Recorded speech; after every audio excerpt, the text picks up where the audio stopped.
നമസ്കാരം. ദേവഗുരു എന്നറിയപ്പെടുന്ന വ്യാഴം 12 വർഷങ്ങൾക്ക് ശേഷം ഇടവം രാശിയിലേക്ക് പ്രവേശിച്ചിരിക്കുകയാണ്.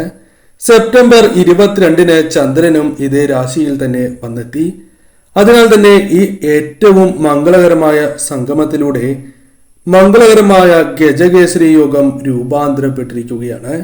ഗജകേസരി യോഗം ചില നക്ഷത്രക്കാർക്ക് അഥവാ ചില രാശിക്കാർക്ക് ചില സൗഭാഗ്യങ്ങൾ ജീവിതത്തിലേക്ക് കൊണ്ടുവരും എന്ന കാര്യം ഓർക്കേണ്ടതായിട്ടുണ്ട്. രാശിമാറ്റത്തിലൂടെ നിശ്ചിത രാശികളിൽ എത്തിച്ചേരുന്ന ഗ്രഹങ്ങൾ മറ്റ് ഗ്രഹങ്ങളുമായി കൂടി ചേരുമ്പോഴാണ് രാജയോഗം പോലുള്ള മംഗളകരമായ യോഗങ്ങൾ രൂപാന്തരം കൊള്ളുന്നത്. ഏതെല്ലാം രാശിക്കാർക്കാണ് സൗഭാഗ്യങ്ങൾ തേടിയെത്തുക, എന്തെല്ലാം കാര്യങ്ങൾ ഇവരുടെ ജീവിതത്തിൽ സംഭവിക്കും, ഇതേക്കുറിച്ച് വിശദമായി തന്നെ ഈ വീഡിയോയിലൂടെ മനസ്സിലാക്കാം. പറയുന്നത് പൊതുഫലപ്രകാരമാകുന്നു. അതിനാൽ ജാതകപ്രകാരം ഈ ഫലങ്ങളിൽ ഏറ്റക്കുറച്ചിലുകൾ വന്ന് ചേരാവുന്നതുമാണ്. ആദ്യത്തെ രാശിയായി പരാമർശിക്കുന്നത് കുംഭം രാശിയാകുന്നു. കുംഭം രാശിക്കാരായ വ്യക്തികൾ ഈ കാര്യങ്ങൾ പ്രത്യേകം മനസ്സിലാക്കേണ്ടതായിട്ടുണ്ട്. കുംഭം രാശിയിൽ ജനിച്ച വ്യക്തികൾക്ക് ഗജകേസരി യോഗത്തിന്റെ ഗുണങ്ങൾ ജീവിതത്തിലേക്ക് വന്ന് ഭവിക്കുന്നതായ സമയമാകുന്നു. എന്തെല്ലാം കാര്യങ്ങളാണ് സംഭവിക്കുക എന്ന് കൂടി അറിയുക.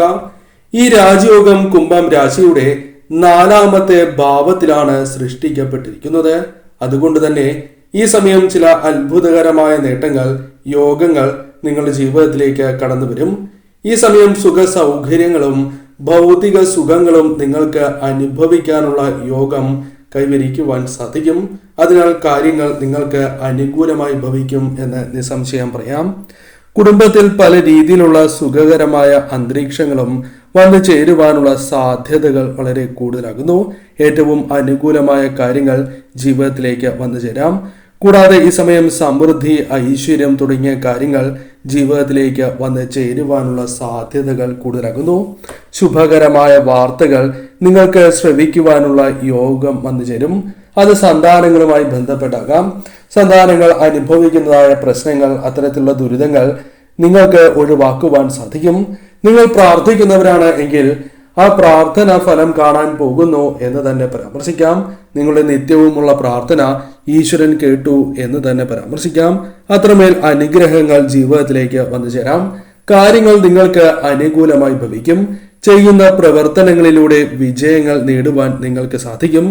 ആഗ്രഹിക്കുന്നതായ ചില കാര്യങ്ങൾ ഈ സമയം സ്വന്തമാക്കുവാനുള്ള സാഹചര്യങ്ങൾ നിങ്ങൾക്ക് അനുകൂലമാകും. അത് വാഹനമാകാം, സ്ഥലമാകാം, അല്ലെങ്കിൽ ആഗ്രഹിക്കുന്ന മറ്റ് കാര്യങ്ങളുമാകാം. ഇത്തരം കാര്യങ്ങൾ സ്വന്തമാക്കുവാൻ നിങ്ങൾക്ക് സാധിക്കും. കൂടാതെ ബിസിനസ് ചെയ്യുന്നവർക്ക് കാര്യങ്ങൾ അനുകൂലമാകാം.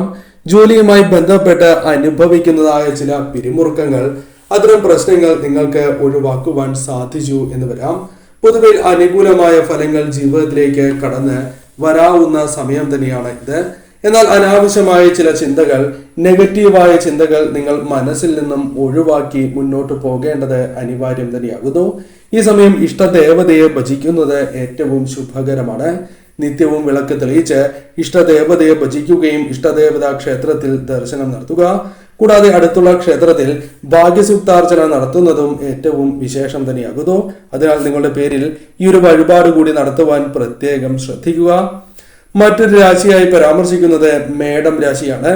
മേടം രാശിയിൽ ജനിച്ച വ്യക്തികളുണ്ട് എങ്കിൽ ചില കാര്യങ്ങൾ പ്രത്യേകമായി മനസ്സിലാക്കേണ്ടതായിട്ടുണ്ട്. മേടം രാശിയിലാണ് വ്യാഴത്തിന്റെ രാശിമാറ്റത്തിലൂടെ രൂപം കൊണ്ടിരിക്കുന്നതായ ഗജകേസരി യോഗത്തിന്റെ ഗുണം കൂടുതലായും വന്നു ചേരുക.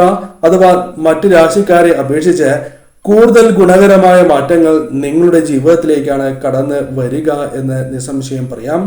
പല കാര്യങ്ങളുമായി ബന്ധപ്പെട്ട് നേട്ടങ്ങൾ വന്നു ചേരാം. കാരണം മേടം രാശിയുടെ ധനം, ഭാഷണം എന്നിവയുമായി ബന്ധപ്പെട്ട ഭാവത്തിലാണ് ഈ ഗജകേസരി യോഗം രൂപാന്തരം കൊണ്ടിരിക്കുന്നത് എന്ന കാര്യം ഓർക്കുക. അതിനാൽ തന്നെ ഈ സമയം പ്രധാനമായും ധനപരമായ നേട്ടങ്ങൾ, ധനം കൈകളിലേക്ക് വന്നു ചേരുക, ലഭിക്കാനുള്ള ധനം കൈകളിലേക്ക് വന്നു ചേരുക, ലോൺ ചിട്ടി, അത്തരം കാര്യങ്ങൾ അനുകൂലമാവുക തുടങ്ങിയ കാര്യങ്ങൾ സംഭവിക്കാം. ധനപരമായ നേട്ടങ്ങളാണ് കൂടുതലായും വന്നു ചേരുക. മറ്റുള്ളവരുടെ പ്രീതി സമ്പാദിക്കുവാൻ, ഇഷ്ടം പിടിച്ചു പറ്റുവാൻ സാധിക്കുന്ന രീതിയിൽ സംസാരിക്കാൻ വാക്ചാതുര്യം നിങ്ങൾക്ക് വന്നു ചേരും. അല്ലെങ്കിൽ നിങ്ങളുടെ പ്രവൃത്തിയാൽ അത്തരം കാര്യങ്ങൾ സംഭവിച്ചു എന്ന് വരാം. മറ്റുള്ളവരെ ആകൃഷ്ടരാക്കുവാനും നിങ്ങൾക്ക് അത് ജോലിയുമായി ബന്ധപ്പെട്ടും ബിസിനസ്സുമായി ബന്ധപ്പെട്ടും അനുകൂലമാക്കുവാൻ സാധിച്ചു എന്ന് വരാം.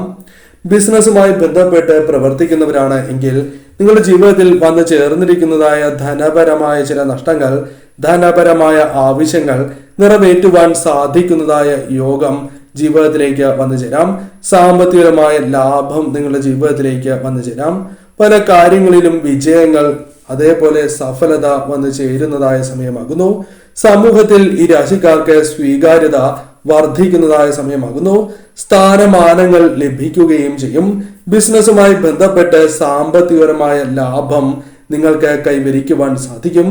കൂടാതെ ഈ സമയം നിക്ഷേപങ്ങളുമായി ബന്ധപ്പെട്ട് അപ്രതീക്ഷിതമായ ലാഭം നിങ്ങൾക്ക് വന്ന് ചേരുന്നതായ സമയമാകുന്നു. ഇത്തരത്തിൽ ധനപരമായ നേട്ടങ്ങൾ, പല കാര്യങ്ങളുമായി ബന്ധപ്പെട്ടും സന്തോഷകരമായ നിമിഷങ്ങൾ ജീവിതത്തിലേക്ക് കടന്നു വരാനുള്ള സാധ്യതകളും വളരെ കൂടുതൽ തന്നെയാകുന്നു. ഈ സമയം പ്രധാനമായും ഇഷ്ടദേവതയെ ഭജിക്കുന്നതും അടുത്തുള്ള ക്ഷേത്രത്തിൽ ഭാഗ്യസൂക്താർച്ചന നടത്തുന്നതും ശുഭകരമാണ്. ഇഷ്ടദേവതാ ക്ഷേത്രത്തിൽ തന്നെ നടത്തുവാൻ പ്രത്യേകം ശ്രദ്ധിക്കുക.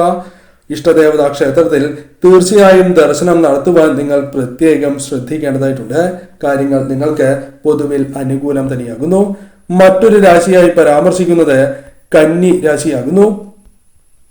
കന്നി രാശിയിൽ ജനിച്ച വ്യക്തികൾ ഉണ്ട് എങ്കിൽ ചില കാര്യങ്ങൾ പ്രധാനമായും മനസ്സിലാക്കേണ്ടതായിട്ടുണ്ട്. ഗജകേസരി യോഗത്തിന്റെ സൗഭാഗ്യങ്ങൾ അനുഭവിക്കുവാൻ യോഗമുള്ള ഒരു സമയമാണ് നിങ്ങൾക്ക് വന്ന് ഭവിച്ചിട്ടുള്ളത് എന്ന് നിസ്സംശയം പറയാം. കാരണം കന്നി രാശിയുടെ 9ാമത്തെ ഭാവത്തിലാണ് ഈ രാജയോഗം രൂപാന്തരം കൊണ്ടിരിക്കുന്നത്. അതുകൊണ്ട് തന്നെ ഈ കാലയളവിൽ നിങ്ങൾക്ക് ഭാഗ്യത്തിന്റെ പിന്തുണ ഏത് കാര്യത്തിലും അനുഭവഭേദ്യമാകുന്ന സമയമാണ് എന്ന് നിസ്സംശയം പറയാം. ഏറെ കാലങ്ങൾക്ക് ശേഷം കരിയറുമായി ബന്ധപ്പെട്ട് നിങ്ങൾക്ക് നേട്ടങ്ങൾ വന്നു ചേരാം. സാമ്പത്തികപരമായ ആവശ്യങ്ങൾ നിങ്ങൾക്കുണ്ടാകാം. എന്നാൽ ധനപരമായ ആവശ്യങ്ങൾ നിറവേറ്റുവാൻ സാധിക്കാത്തതായ സ്ഥിതിവിശേഷമുണ്ട് എങ്കിൽ അതിൽ മാറ്റങ്ങൾ വന്നു ചേരാം. പല കാര്യങ്ങളുമായി ബന്ധപ്പെട്ട് ധനം വന്നു ചേരാം. അത് ലോൺ, ചിട്ടി തുടങ്ങിയ കാര്യങ്ങളുമായി ബന്ധപ്പെട്ടാകാം. അത്തരത്തിൽ പല കാര്യങ്ങളും നിങ്ങൾക്ക് അനുകൂലമാക്കി മാറ്റുവാൻ സാധിക്കുന്നതായ സമയമാണ് എന്ന് നിസ്സംശയം പറയാം. സ്വദേശത്തും വിദേശത്തും പോകുവാനുള്ള ഭാഗ്യം നിങ്ങൾക്ക് സിദ്ധിക്കും. അല്ലെങ്കിൽ അത്തരം യാത്രകൾക്കുള്ള സാഹചര്യങ്ങൾ വന്നു ചേരാം. മംഗളകർമ്മങ്ങൾ, ശുഭവാർത്തകൾ നിങ്ങളെ തേടിയെത്താം. ജീവിതത്തിൽ രക്ഷ നൽകുവാൻ സാധിക്കുന്നതായ ചില അവസരങ്ങൾ നിങ്ങളുടെ ജീവിതത്തിലേക്ക് വന്നു ചേരാം. സ്വീകാര്യത, ബഹുമാനം നിങ്ങൾക്ക് വർദ്ധിപ്പിക്കുവാൻ സാധിക്കുന്നതായ സമയമാകുന്നു. പ്രതീക്ഷിക്കാതെ തന്നെ ഭാഗ്യം പല കാര്യങ്ങളിലും നിങ്ങളെ തുണയ്ക്കും. അതിനാൽ തന്നെ വിജയങ്ങൾ നേടുവാൻ സാധിച്ചു എന്ന് വരാം. ധനപരമായ ആവശ്യങ്ങൾ നിറവേറ്റുവാൻ സാധിക്കും. കൂടാതെ ഈ സമയം വാക്ചാതുര്യം നിങ്ങൾക്ക് വന്നു ചേർന്നു എന്ന് വരാം. ചെയ്യുന്നതായ പ്രവൃത്തികളിൽ മറ്റുള്ളവരുടെ സഹായം ലഭിക്കാനുള്ള സാധ്യതകൾ കൂടുതലാകുന്നു. ഇത്തരത്തിൽ കാര്യങ്ങൾ നിങ്ങൾക്ക് കൂടുതൽ അനുകൂലമായി തീരാം. എന്നാൽ ഈ സമയം പ്രത്യേകിച്ചും ഇഷ്ടദേവതയെ നിങ്ങൾ ഭജിക്കുന്നതും ഇഷ്ടദേവതാ ക്ഷേത്രത്തിൽ ദർശനം നടത്തുന്നതും ഭാഗ്യസൂക്താർച്ചന നടത്തുന്നതും ശുഭകരമാണ്. ഈ നക്ഷത്രക്കാർ ഏവരും രക്തപുഷ്പാഞ്ജലി നിങ്ങളുടെ പേരിൽ കൂടി നടത്തുക. ഈ വഴിപാടുകൾ നടത്തി തീർച്ചയായും നിങ്ങൾ മുന്നോട്ട് പോവുക. രക്തപുഷ്പാഞ്ജലി ഭദ്രകാളി ക്ഷേത്രത്തിൽ നടത്തുക. കാര്യങ്ങൾ കൂടുതൽ നിങ്ങൾക്ക് അനുകൂലമായി തീരും. വന്നു ഭവിക്കുന്നതായ തടസ്സങ്ങളെ പോലും തരണം ചെയ്യുവാൻ നിങ്ങൾക്ക് സാധിക്കും.